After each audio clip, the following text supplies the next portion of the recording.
Welcome to the Bitchin' Siblings Podcast.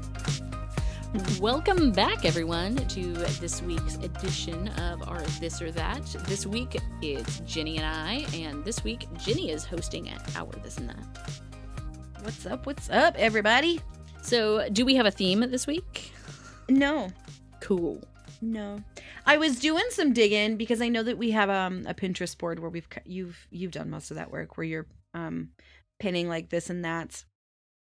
But then I stumbled across this website that was like, I was trying to do something I have a work lunch coming up here in a couple weeks, and I'm trying to plan like a little like group activity.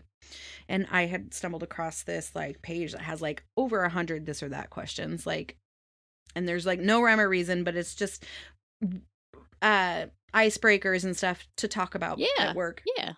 And I thought that would be really, really cool, because there's really no rhyme or reason to it. And so I guess the theme kind of is maybe work related, in the sense that these are supposed to be good conversation starters at lunches or events where there's a lot of people that may not know each other. Okay. So I just took a screenshot of a few of them because there's like over 100. And how many are we doing this week? Not 100. Well, I think figured. I have like 8. Oh, okay. So like I just thought that there were some cool ones in here that we have not asked each other, nor had I thought to put as a question on a this or that. Okay. So my first one: Connect Four or Tic Tac Toe? I feel like Connect Four you can play for longer than you can Tic Tac Toe, because there's more options. So I'm gonna go with Connect Four. I agree. Tic Tac Toe, there's only, I think, so many ways to win it, and once you figure out the rhythm, it's easy. Yeah. To beat anybody who doesn't know the rhythm. Yeah. And then it gets boring. Exactly. And Connect Four, you can just do so many different ways. Yeah. And that's also sure. nostalgic to our childhood. Yeah. I should see what it looks like now. I wonder if they've like redesigned it or not. I wonder. Okay. A snowball fight or water balloon fight? I'm going to go with water balloon fight, because I'm assuming a snowball fight you'd be in the winter, and I'd rather be in the summer. Okay. I think a water balloon fight is harder to get hurt in. True. So you don't have to worry about as many injuries. Yeah, there's definitely that. And we do think of that as we get older. Yes. Well, and I have boys. Oh, that's true. So, that's true. I mean, they throw with a punch sometimes, and, you know. If it's got a little ice in there. Yeah. Okay. Live in 1969 or in 2069? I'm going to go with 1969, just because, one, we're not that far away from 2069 when you actually think about it. Uh-huh. And with the way we're headed, I don't want to see that. I don't want to see that. Now, 1969 sounds like it's a little more laid back and a little more things are a little more chill. Yeah, there's something to be said about like the very late 60s, early 70s, where it was just it was before like a super lot of the free love and like, you know, but it was starting to come out where people were more hippies and more, you know, free with their thoughts and more accepting and loving. And I don't know, I would go back to 1969 before I would ever go to 2069. So yeah, that's just me. And you're right. Like with where things are right now, I would be frightened to see what would happen in 2069. Not that it's all bad, but I don't know that, you know. I don't know that I'm ready mentally to see that. Agreed. Yeah. Okay. Crunchy peanut butter or smooth peanut butter? Smooth all the way. You really? Yeah, no. A crunchy peanut butter is the wrong texture. Okay, so here's a little thing about me. When it comes to food, yeah, I'm all about texture. Same. If you put crunchy peanut butter in there, that's two different textures, And my brain says, fuck you. No. You can't do that. No. I No. like both. No. Absolutely not. I really like crunchy peanut butter with apple slices. No. No. It's Yeah. always creamy peanut butter. But I like peanuts.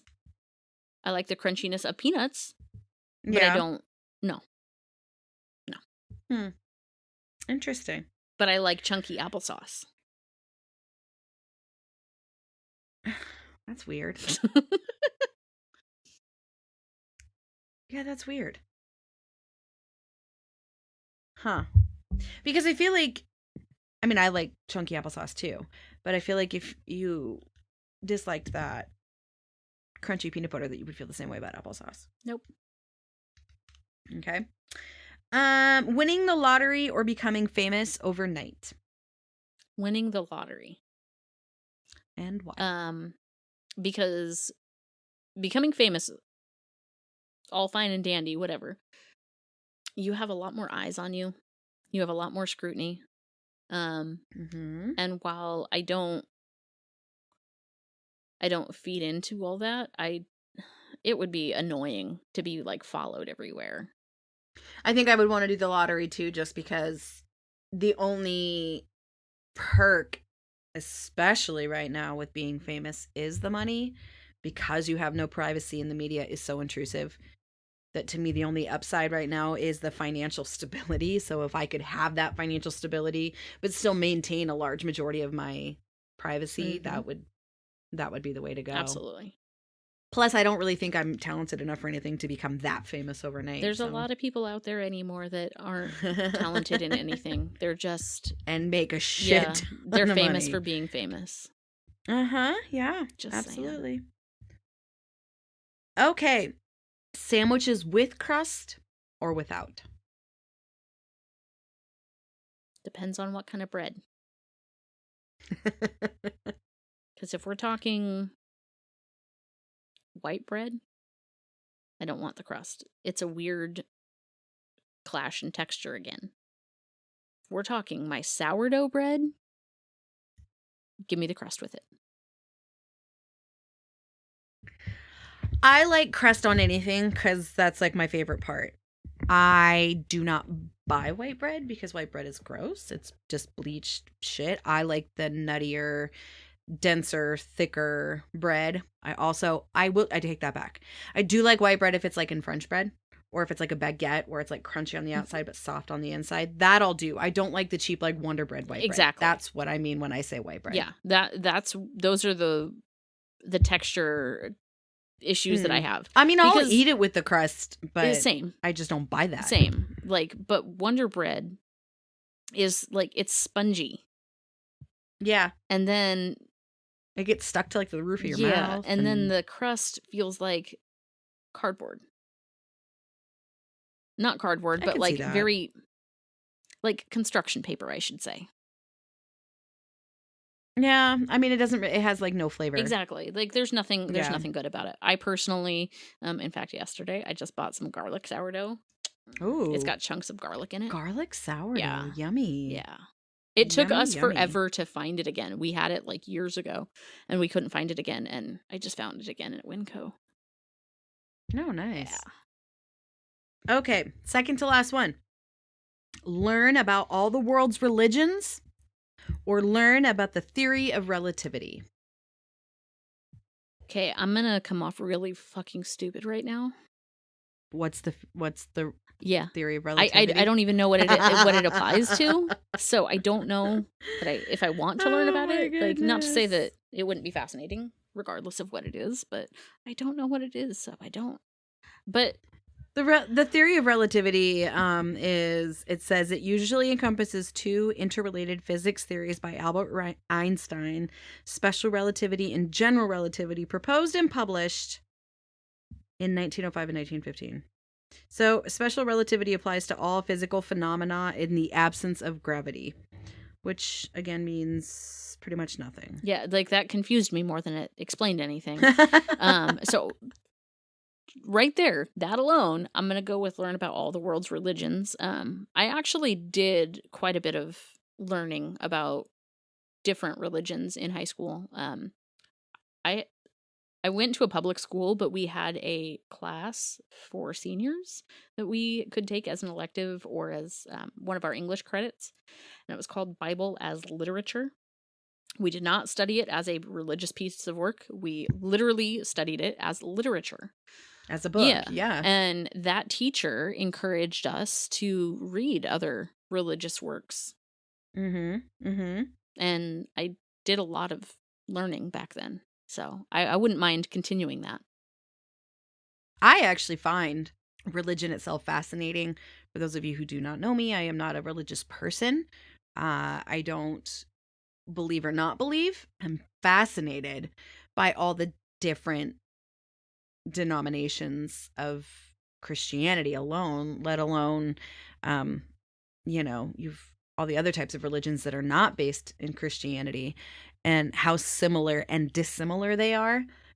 I find it insanely fascinating, which is, again, part of the reason why I think I have such a hard time falling on one specific religion as the end-all be-all, because there's so many, and a large majority of them all make very, very good points and have very decent reasonings behind their beliefs.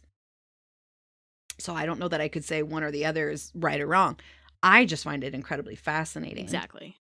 How they've evolved over the years and where they came from and how they've got to where they are now and how they maintain their relevance, in today's world. Gotcha. So I would like to learn about religion as well. Relativity to me is more scientific. I don't do well with science and numbers and Now, I love science in certain aspects. I am more fascinated by medical science than I am physics science. Same. That science, like about the brain or why certain things work the way they do. I find that stuff fascinating. When the second you start adding in science, like number science, physics, all that kind of stuff. No. Yeah. No. Exactly. Even chemistry, like absolutely not. Could not do it. Okay. Last one. Travel all the time or mostly stay close to home. I'm going to go with travel. I broke Amy. I think I'm going to go with travel all the time. Travel is something that I've always been fascinated with. I've always wanted to do. I've never had the means to do it, whether it be because I don't have time or I don't have the money or I don't have this or I don't have that. I want to see the world. I think for me, it's about I can travel all around the world and still be quote unquote home if I have the right people with me. Absolutely. Because home isn't always a specific place. It's a feeling. It's a comfort. It's the people. I have a home here, but part of my heart is still in Seattle, and that place will always be home because there's so much I have up there that means something to me. That memories. My home is in both places. So I can travel the world and still quote unquote be home if I'm surrounded by the right people. Yeah. No, that's very, very accurate. And I think that's very indicative of our early years. That home was never a place. It was a people. No, it was a feeling. Yeah. It was a people. My family is a very eclectic group of people, and a large majority of us are not blood related in any way, shape, fashion, or form. The family's what you make it. Mm-hmm. And, very indicative of our life growing up, we have a very broken home and very convoluted backstories. And so we kind of had to make our family where we were and find those people, because they weren't just handed to us. We weren't born into a family that had that structure. Yeah. So maybe if all of my family was in one spot and I never needed to worry about if I was going to fit in or be loved, maybe I would want to stay home all the time. But if my family is where I make it, I went to Israel this last summer with my husband, and his family was so beautiful and so welcoming and so kind. And I never for 1 second felt like I wasn't family. And this is the first time they'd met me. That's so awesome. And I never for one moment felt like an outsider. They treated me like family. They were beautiful and loving and welcoming, and I was how many I think I was like 7,000 miles away from quote unquote home, and I never did not feel like I wasn't at home. Yeah.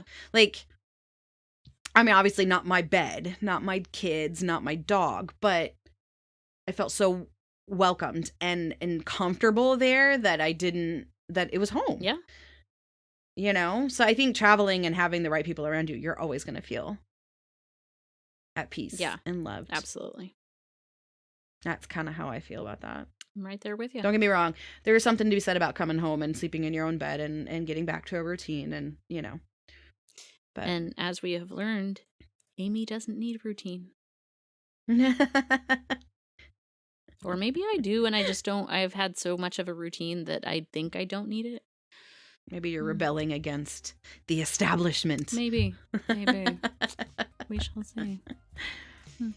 Well, all right, everybody, that's it for me. Any suggestions for our this and that, please shoot us emails at ginnyandamypodcast@gmail.com. That's GINNYANDAMY podcast@gmail.com. You can also reach us at Bitching Siblings Podcast on Instagram. Thanks, guys, for listening. We're so happy that you come and check us out. We know that we've been a little bit behind schedule, I think, but we're going to get back onto it, I promise. All right, guys. Have a great Bye. week.